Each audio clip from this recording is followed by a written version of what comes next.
Hello and welcome muli sa aking kusina. Gagawa naman tayo ngayon ng barbecue chicken wings. Ito ang mga sumusunod na ingredients. Chicken wings, bali nilinis ko na to. Tinanggal ko yung pinakadulo. Ayan. And then this one, you can save it for later para sa kung gagawa kayo ng chicken broth. Gamit tayo ng oyster sauce, soy sauce, ketchup, a glass of cola, brown sugar, pepper, minced garlic, hoisin sauce, and Worcestershire sauce. So, dito sa bowl, pagsamasamahin lang natin lahat ng ating ingredients.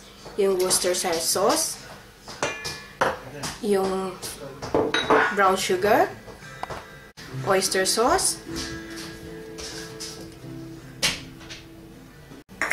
yung soy sauce, yung ating ketchup, yung ating cola,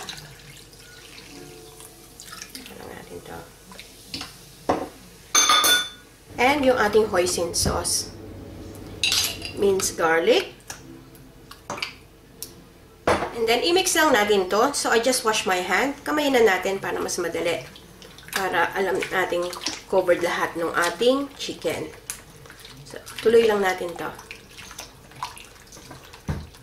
Make sure na lahat ng chicken natin well covered ng ating. Then of course yung ating pepper. Then haluin lang natin maigi. Medyo pisil-pisilin nyo siya habang hinahalo nyo. So, pwede nyo rin tusok-tusukin ng tinidor yung ating chicken para hanggang sa loob yung kapit ng ating marinade. So, this one is alright. Ready na. Pwede na natin we will leave this to marinate for a minimum of 1 hour to 2 hours para talagang kapit na kapit yung lasa. And so, yung marinade, nilagyan ko lang ng oil.